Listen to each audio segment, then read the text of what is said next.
கர்த்தருக்கு ஸ்தோத்திரம். நாள் 66, மார்ச் 7ஆம் தேதிக்கான வேத பகுதி. நியாயாதிபதிகள் 1ஆம் அதிகாரம் முதல் 4ஆம் அதிகாரம் வரை. அதிகாரம் 1. யோசுவா மரித்த பின் இஸ்ரவேல் புத்திரர் கர்த்தரை நோக்கி, கானானியரை எதிர்த்து யுத்தம் பண்ணும்படி எங்களில் யார் முதல் எழுந்து புறப்பட வேண்டும் என்று கேட்டார்கள்.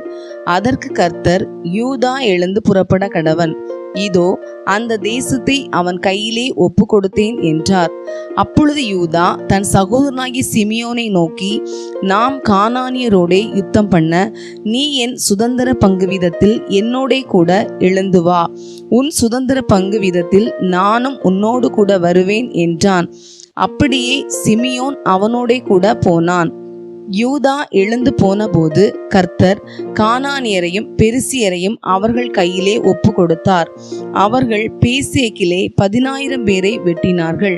பேசேக்கிலே அதோனி பேசேக்கை கண்டு அவனோடு யுத்தம் பண்ணி கானானியரையும் பெரிசியரையும் வெட்டினார்கள். அதோனி பேசேக் ஓடி போகையில் அவனை பின்தொடர்ந்து பிடித்து அவன் கை கால்களின் பெரு விரல்களை தரித்து போட்டார்கள். அப்பொழுது அதோனி பேசேக் 70 ராஜாக்கள் கை கால்களின் பெருவிரல்கள் தரிக்கப்பட்டவர்களாய் என் மேஜையின் கீழ் விழுந்ததை பொறுக்கி தின்றார்கள். நான் எப்படி செய்தேனோ அப்படியே தேவன் எனக்கும் செய்து சரி கட்டினார் என்றான். அவனை எருசலேமுக்கு கொண்டு போனார்கள். அங்கே அவன் செத்து போனான். யூதாவின் புத்திரர் எருசலேமின் மேல் யுத்தம் பண்ணி அதை பிடித்து அதில் உள்ளவர்களை பட்டய கருக்கினால் வெட்டி பட்டணத்தை அக்கினிக்கு இரையாக்கி விட்டார்கள். பின்பு யூதாவின் புத்திரர் மலை தேசத்திலேயும் தெற்கேயும் பள்ளத்தாக்குகளிலேயும் குடியிருக்கிற கானானியரோடு யுத்தம் பண்ண புறப்பட்டு போனார்கள். அப்படியே யூதா கோத்திரத்தார் எபிரோனிலே குடியிருக்கிற கானானியருக்கு விரோதமாய் போய் சேசாய், அஹிமான், தல்மாய் என்பவர்களை வெட்டி போட்டார்கள். முற்காலத்தில் அந்த எபிரோனுக்கு கீரியாத் அர்பா என்று பேர். அங்கே இருந்து தெபீரின் குடிகளுக்கு விரோதமாக போனார்கள். முற்காலத்தில் தெபீருக்கு கீரியாத் செப்பேர் என்று பேர். அப்பொழுது காலேப் கீரியாத் செப்பேரை சங்காரம் பண்ணி, பிடிக்கிறவனுக்கு என் குமாரத்தியாகிய அக்சாளை விவாகம் பண்ணி கொடுப்பேன் என்றான். அப்பொழுது காலேபுடைய தம்பியாகிய கேனாசின் குமாரன் ஓத்னியேல் அதை பிடித்தான். ஆகையால் தன் குமாரத்தியாகிய அக்சாளை அவனுக்கு விவாகம் பண்ணி கொடுத்தான். அவள் புறப்படுகையில், என் தகப்பனிடத்தில் ஒரு வயல்வெளியை கேட்க வேண்டும் என்று அவனிடத்தில் உத்தரவு பெற்றுக்கொண்டு கழுதையின் மேலிருந்து இறங்கினாள். காலேப் அவளை நோக்கி, உனக்கு என்ன வேண்டும் என்றான். அப்பொழுது அவள், எனக்கு ஒரு ஆசீர்வாதம் தர வேண்டும். வறட்சியான நிலத்தை எனக்கு தந்தீர், நீர்ப்பாய்ச்சலான நிலங்களையும் எனக்கு தர வேண்டும் என்றாள். அப்பொழுது காலேப் மேற்புறத்திலும் கீழ்ப்புறத்திலும் அவளுக்கு நீர்ப்பாய்ச்சலான நிலங்களை கொடுத்தான்.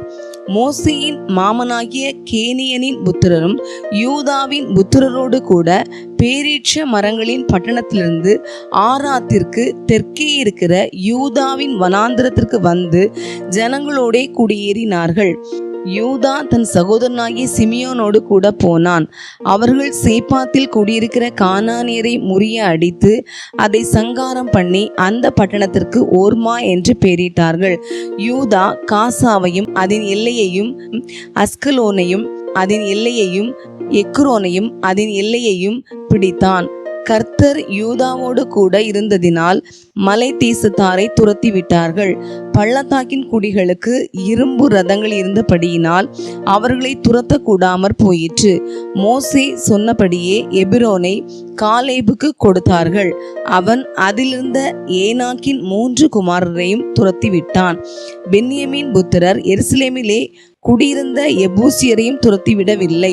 ஆகையால் எபூசியர் இந்நாள் மட்டும் பென்யமீன் புத்திரரோடு கூட எருசலேமில் குடியிருக்கிறார்கள். யோசேப்பின் குடும்பத்தாரும் பெத்தேலுக்கு விரோதமாய் போனார்கள். கர்த்தர் அவர்களோடு கூட இருந்தார். யோசேப்பின் புத்திரர் பெத்தேலை வேவு பார்க்க ஆட்களை அனுப்பினார்கள். முன்னே அந்த பட்டணத்திற்கு லூஸ் என்று பேர். அந்த வேவுக்காரர் பட்டணத்திலிருந்து புறப்பட்டு வருகிற ஒரு மனுஷனை கண்டு, பட்டணத்திற்குள் பிரவேசிக்கும் வழியை எங்களுக்கு காண்பி, உனக்கு தயை செய்வோம் என்றார்கள். அப்படியே பட்டணத்திற்குள் பிரவேசிக்கும் வழியை அவர்களுக்கு காண்பித்தான். அப்பொழுது அவர்கள் வந்து பட்டணத்தில் உள்ளவர்களை பட்டய கருக்கினால் வெட்டி அந்த மனுஷனையும் அவன் குடும்பத்தையும் விட்டு விட்டார்கள். அப்பொழுது அந்த மனுஷன் ஏத்தியரின் தேசத்திற்கு போய் ஒரு பட்டணத்தை கட்டி அதற்கு லூஸ் என்று பெயரிட்டான். அதுதான் இந்நாள் மட்டும் அதன் பெயர். மனாசே கோத்திரத்தார் பெத்செயான் பட்டணத்தாரையும் அதற்கு அடுத்த ஊர்களின் மனுஷரையும், தானாக் பட்டணத்தாரையும் அதற்கு அடுத்த ஊர்களின் மனுஷரையும், தோரின் குடிகளையும் அதற்கு அடுத்த ஊர்களின் மனுஷரையும், இப்லேயாம் பட்டணத்தாரையும் அதற்கு அடுத்த ஊர்களின் மனுஷரையும், மெகிதோவின் குடிகளையும் அதற்கு அடுத்த ஊர்களின் மனுஷரையும் துரத்தி விடவில்லை. கானானியர் அந்த தேசத்திலே தானே குடியிருக்க வேண்டும் என்று இருந்தார்கள். இஸ்ரவேலர் பலத்த போது கானானியரை முற்றிலும் துரத்தி விடாமல் பகுதி கட்ட பண்ணினார்கள். எப்ராயிம் கோத்திரத்தார் கேசேரிலே குடியிருந்த கானானியரையும் துரத்திவிடவில்லை. ஆகையால் கானானியர் கேசேரில் அவர்கள் நடுவே குடியிருந்தார்கள். செபுலோன் கோத்திரத்தார் கித்ரோனின் குடிகளையும் நாகலோலின் குடிகளையும் துரத்திவிடவில்லை. ஆகையால் கானானியர் அவர்கள் நடுவே குடியிருந்து பகுதி கட்டுகிறவர்கள் ஆனார்கள். ஆசேர் கோத்திரத்தார் அக்கோவின் குடிகளையும் சீதோனின் குடிகளையும் அக்லாப், அக்சீப், எல்பா, ஆபிக், ரேகோப் பட்டணங்களின் குடிகளையும் துரத்திவிடவில்லை. ஆசேரியர் தேசத்தின் குடிகளாகிய கானானியரின் நடுவே குடியிருந்தார்கள். அவர்களை அவர்கள் துரத்திவிடவில்லை. நப்தலி கோத்திரத்தார் பெத்சிமேசின் குடிகளையும் பெத்தனாத்தின் குடிகளையும் துரத்திவிடாமல் தேசத்தின் குடிகளாகிய கானானியரின் நடுவே குடியிருந்தார்கள். பெத்சிமேஸ், பெத்தனாத் பட்டணங்களின் குடிகள் அவர்களுக்கு பகுதி கட்டுகிறவர்கள் ஆனார்கள். எமோரியர் தான் புத்திரரை பள்ளத்தாக்கில் இறங்க ஒட்டாமல் மலை தேசத்தில் போகும்படி நெருக்கினார்கள். எமோரியர் ஏரேஸ் மலைகளிலும் ஆயலோனிலும் சால்பீமிலும் குடியிருக்க வேண்டும் என்று இருந்தார்கள். ஆனாலும் யோசேப்பின் குடும்பத்தாரின் கை பலத்தபடியினால் அவர்களுக்கு பகுதி கட்டுகிறவர்களானார்கள். எமோரியரின் எல்லை அக்கராபீமுக்கு போகிற மேடு தொடங்கி அதற்கு அப்புறமும் போயிற்று. அதிகாரம் 2. கர்த்தருடைய தூதனானவர் கில்காலிலிருந்து போகீமுக்கு வந்து, நான் உங்களை எகிப்திலிருந்து புறப்பட பண்ணி உங்கள் பிதாக்களுக்கு ஆணையிட்ட தேசத்தில் நான் உங்களை கொண்டு வந்துவிட்டு உங்களோடே பண்ணின என் உடன்படிக்கையை நான் ஒரு காலம் முறித்து போடுவதில்லை என்றும், நீங்கள் இந்த தேசத்தின் குடிகளோடே உடன்படிக்கை பண்ணாமல் அவர்கள் பலிபீடங்களை இடித்து விட கடவீர்கள் என்றும் சொன்னேன். ஆனாலும் என் சொல்லை கேளாதே போனீர்கள். ஏன் இப்படி செய்தீர்கள்? ஆகையால் நான் அவர்களை உங்கள் முகத்திற்கு முன்பாக துரத்துவதில்லை என்றேன். அவர்கள் உங்களை நெருக்குவார்கள், அவர்களுடைய தேவர்கள் உங்களுக்கு கண்ணியாவார்கள் என்றார். கர்த்தருடைய தூதனானவர் இந்த வார்த்தைகளை இஸ்ரவேல் புத்திரர் எல்லாரோடும் சொல்லுகையில் ஜனங்கள் உரத்த சத்தமிட்டு அழுதார்கள். அவ்விடத்திற்கு போகீம் என்று பெயரிட்டு அங்கே கர்த்தருக்கு பலியிட்டார்கள்.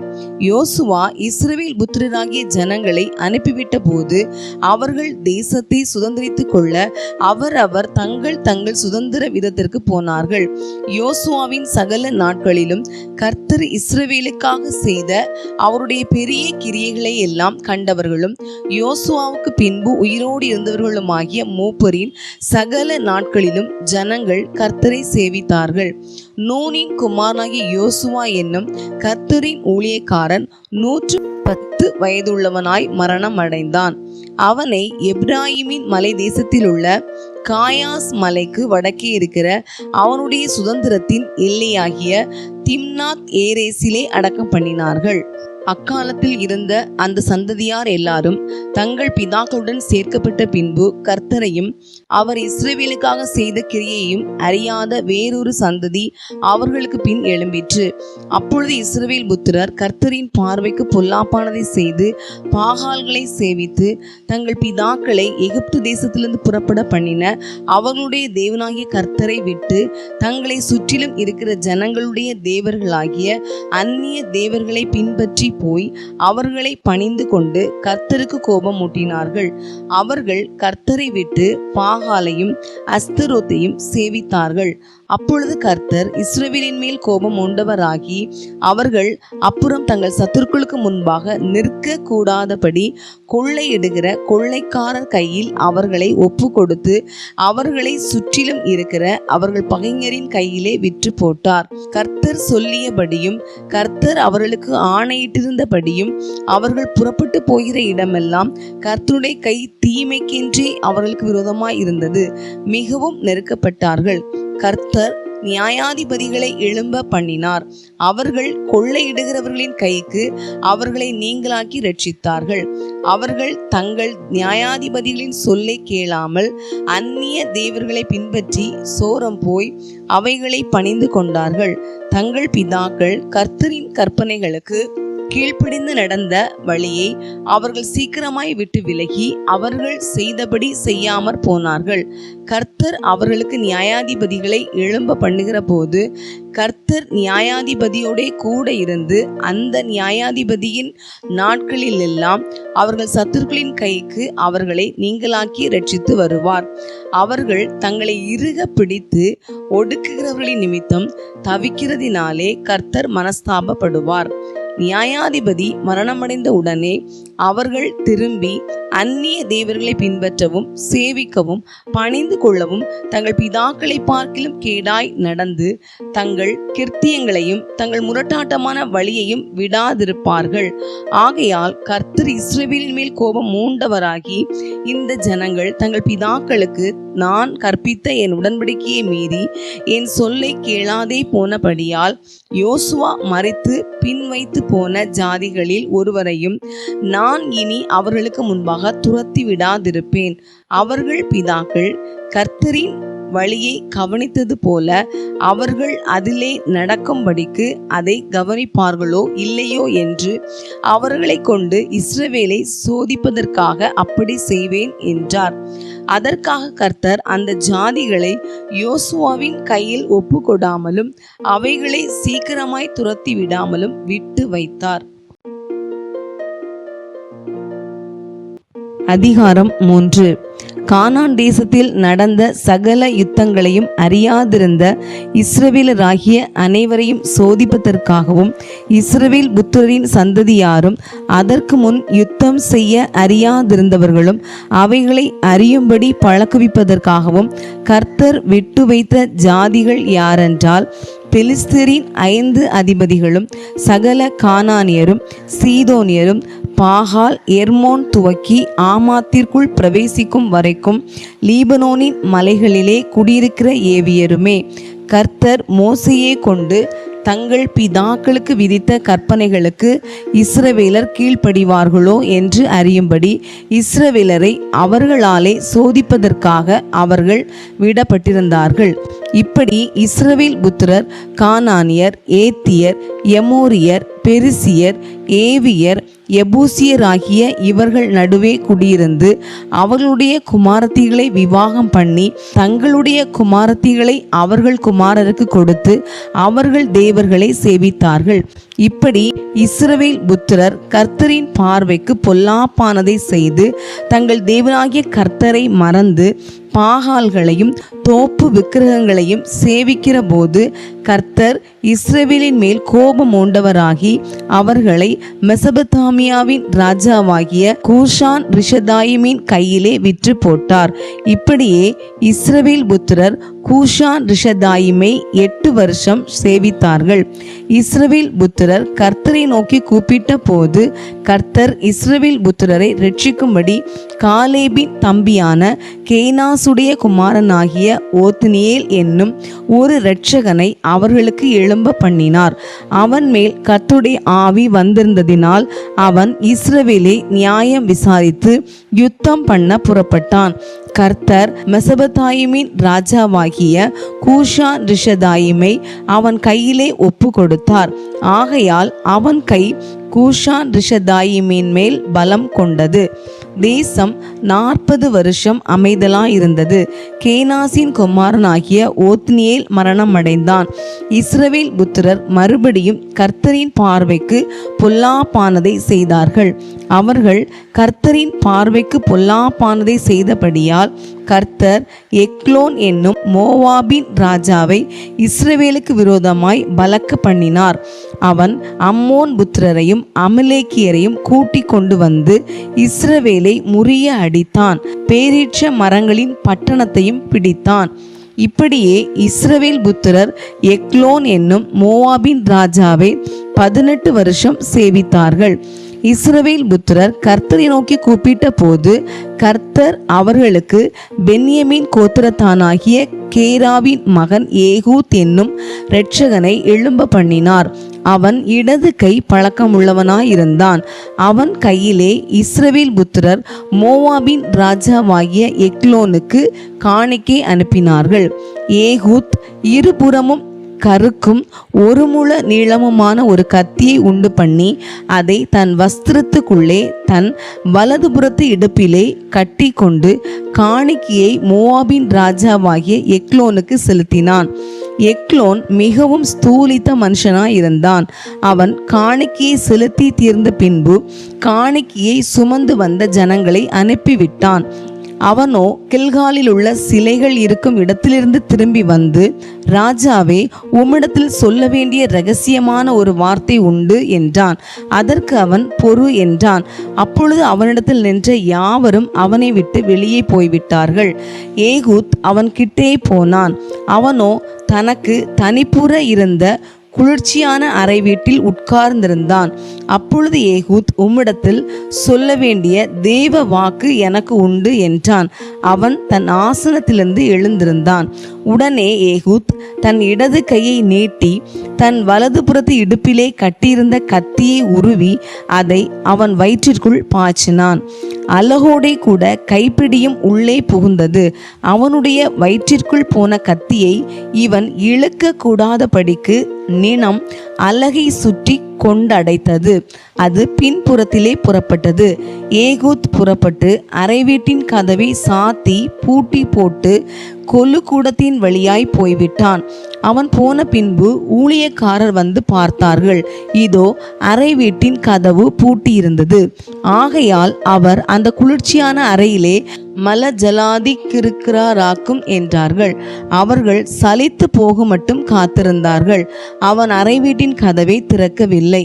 ஆகையால் ஒரு திறவுகோலை எடுத்து திறந்தார்கள். இதோ அவர்கள் ஆண்டவன் தரையிலே செத்து கிடந்தான்.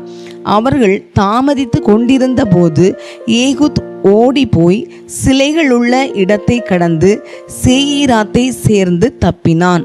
அங்கே வந்தபோது எப்ராயிம் மலையில் எக்காளம் ஊதினான். அப்பொழுது இஸ்ரவேல் புத்திரர் அவனோடே கூட மலையிலிருந்து இறங்கினார்கள். அவன் அவர்களுக்கு முன்பாக நடந்து, என்னை பின்தொடர்ந்து வாருங்கள், கர்த்தர் உங்கள் பகைஞராகிய மோவாபியரை உங்கள் கைகளில் ஒப்பு கொடுத்தார் என்றான். அவர்கள் அவனை பின்தொடர்ந்து போய் மோவாபுக்கு எதிரான யோர்தான் துறைகளை பிடித்து ஒருவனையும் கடந்து போக ஒட்டாமல் அக்காலத்தில் மோவாபியரில் ஏறக்குறைய 10,000 பேரை வெட்டினார்கள். அவர்கள் எல்லாரும் புஷ்டியுள்ளவர்களும் பராக்கிரமசாலிகளுமாய் இருந்தார்கள். அவர்களில் ஒருவனும் தப்பவில்லை. இப்படியே அந்நாளிலே மோவாப் இஸ்ரவேலுடைய கையின் கீழ் தாழ்த்தப்பட்டது. அதனாலே தேசம் 80 வருஷம் அமைதலாயிருந்தது. அவனுக்கு பிற்பாடு ஆனாத்தின் குமாரன் சம்கார் எழும்பினான். அவன் பெலிஸ்தியரில் 600 பேரை ஒரு தாற்றுக்கோலால் முறிய அடித்தான். அவனும் இஸ்ரவேலை இரட்சித்தான். அதிகாரம் 4. ஏகூத் மரணமடைந்த பின்பு இஸ்ரவேல் புத்திரர் திரும்ப கர்த்தரின் பார்வைக்கு பொல்லாப்பானதை செய்து வந்தார்கள். ஆகையால் கர்த்தர் அவர்களை ஆத்சோரில் ஆளுகிற யாபீன் என்னும் கானானியுடைய ராஜாவின் கையிலே விற்று போட்டார். அவனுடைய சேனாபதிக்கு சிசரா என்று பேர். அவன் புறஜாதிகளுடைய பட்டணமாகிய ஆரோசேத்திலே குடியிருந்தான். அவனுக்கு 900 இருப்பு ரதங்கள் இருந்தது. அவன் இஸ்ரவேல் புத்திரரை 20 வருஷம் கொடுமையாய் ஒடுக்கினான். இஸ்ரவேல் புத்திரர் கர்த்தரை நோக்கி முறையிட்டார்கள். அக்காலத்திலே லபிதோத்தின் மனைவியாய தெபொராள் என்னும் தீர்க்கதரிசியானவள் இஸ்ரவேலை நியாயம் விசாரித்தாள். அவள் எப்ராயிம் மலை தேசமான ராமாவுக்கும் பெத்தேலுக்கும் நடுவில் இருக்கிற தெபொராளின் பேரீட்ச மரத்தின் கீழே குடியிருந்தாள். அங்கே இஸ்ரவேல் புத்திரர் அவளிடத்திற்கு நியாய விசாரணைக்கு போவார்கள்.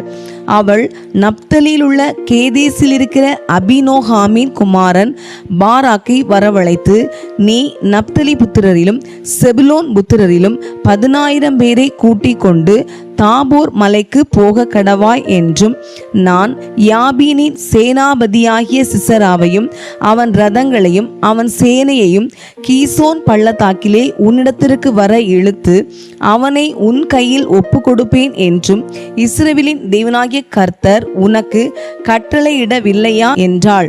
அதற்கு பாராக், நீ என்னோடே கூட வந்தால் போவேன், என்னோடே கூட வராவிட்டால் நான் போக மாட்டேன் என்றான். அதற்கு அவள், நான் உன்னோடே கூட நிச்சயமாய் வருவேன், ஆனாலும் நீ போகிற பிரயாணத்தில் உண்டாகிற மேன்மை உனக்கு கிடையாது. கர்த்தர் சிசராவை ஒரு ஸ்திரீயின் கையில் ஒப்பு கொடுப்பார் என்று சொல்லி தெபொராள் எழும்பி பாராக்கோடே கூட கேதேசிக்கு போனாள். அப்பொழுது பாராக் செபுலோன் மனுஷரையும் நப்தலி மனுஷரையும் கேதேசுக்கு வரவழைத்து தன்னை பின் செல்லும் 10,000 பேரோடே போனான். தெபொராளும் அவனோடே கூட போனாள். கேனியனான ஏபேர் என்பவன் மோசேயின் மாமனாகிய ஓபாபின் புத்திரராயிருக்கிற கேனியரை விட்டு பிரிந்து கேதேசின் கிட்ட இருக்கிற சானாயிம் என்னும் கர்வாலி மரங்கள் அருகே தன் கூடாரத்தை போட்டிருந்தான். அபினோகாமின் குமாரன் பாராக் தாபோர் மலையில் ஏறி போனான் என்று சிசராவுக்கு அறிவிக்கப்பட்ட போது, சிசரா 900 இரும்பு ரதங்களாகிய தன்னுடைய எல்லா ரதங்களையும் தன்னோடு இருக்கும் எல்லா ஜனங்களையும் புறஜாதிகளின் பட்டணமாகிய அரோசேத்திலிருந்து கீசோன் பள்ளத்தாக்கிலே வரவழைத்தான். அப்பொழுது தெபொராள் பாராக்கை நோக்கி, எழுந்து போ, கர்த்தர் சிசராவை உன் கையில் ஒப்பு கொடுக்கும் நாள் இதுவே, கர்த்தர் உனக்கு முன்பாக புறப்படவில்லையா என்றாள். அப்பொழுது பாராக்கும் அவன் பின்னாலே 10,000 பேரும் தாபோர் மலையிலிருந்து இறங்கினார்கள். கர்த்தர் சிசராவையும் அந்த எல்லா ரதங்களையும் சேனை அனைத்தையும் பாராக்குக்கு முன்பாக பட்டய கருக்கினால் கலங்கடித்தார். சிசரா ரதத்தை விட்டு இறங்கி கால்நடையாய் ஓடி போனான். பாராக் ரதங்களையும் சேனையையும் புறஜாதிகளுடைய ஆரோசேத் மட்டும் துரத்தினான். சிசராவின் சேனையெல்லாம் பட்டய கருக்கினால் விழுந்தது, ஒருவனும் மீதியாயிருக்கவில்லை. சிசரா கால்நடையாய் கேனியனான ஏபேரின் மனைவி யாகேலுடைய கூடாரத்திற்கு ஓடி வந்தான். அப்பொழுது யாபீன் என்னும் ஆட்சோரின் ராஜாவுக்கும் கேனியனான ஏபேரின் வீட்டுக்கும் சமாதானம் உண்டாயிருந்தது. யாகேல் வெளியே சிசராவுக்கு எதிர்கொண்டு போய், உள்ளே வாரும் என் ஆண்டவனே, என்னண்டே உள்ளே வாரும், பயப்படாதேயும் என்று அவனோடே சொன்னாள். அப்படியே அவளண்டை கூடாரத்தில் உள்ளே வந்தபோது அவனை ஒரு சமுக்காளத்தினாலே மூடினாள். அவன் அவளை பார்த்து, குடிக்க எனக்கு கொஞ்சம் தண்ணீர் தா, தாகமாயிருக்கிறேன் என்றான். அவள் பால் துருத்தியை திறந்து அவனுக்கு குடிக்க கொடுத்து திரும்பவும் அவனை மூடினாள். அப்பொழுது அவன், நீ கூடார வாசலிலே நின்று யாராவது ஒருவன் வந்து இங்கே யாராகிலும் இருக்கிறார்களா என்று உன்னிடத்தில் கேட்டால், இல்லை என்று சொல் என்றான். பின்பு ஏபேரின் மனைவியாகிய யாகேல் ஒரு கூடார ஆணியை எடுத்து தன் கையிலே சுத்தியை பிடித்து கொண்டு மெல்ல அவனண்டையில் வந்து அவன் நெற்றியிலே அந்த ஆணியை அடித்து போட்டாள். அது உருவி போய் தரையிலே புதைந்தது. அப்பொழுது ஆயாசமாய் தூங்கின அவன் செத்து போனான். பின்பு சிசராவை தொடர்கிற பாராக் வந்தான். அப்பொழுது யாகேல் வெளியே அவனுக்கு எதிர்கொண்டு போய், வாரும், நீர் தேடுகிற மனுஷனை உமக்கு காண்பிப்பேன் என்று சொன்னாள். அவன் அவளிடத்திற்கு வந்தபோது இதோ சிசரா செத்து கிடந்தான், ஆணி அவன் நெற்றி பொட்டில் அடித்திருந்தது. இப்படி தேவன் அந்நாளிலே கானானியரின் ராஜாவாகிய யாபீனை இஸ்ரவேல் புத்திரருக்கு முன்பாக தாழ்த்தினார்.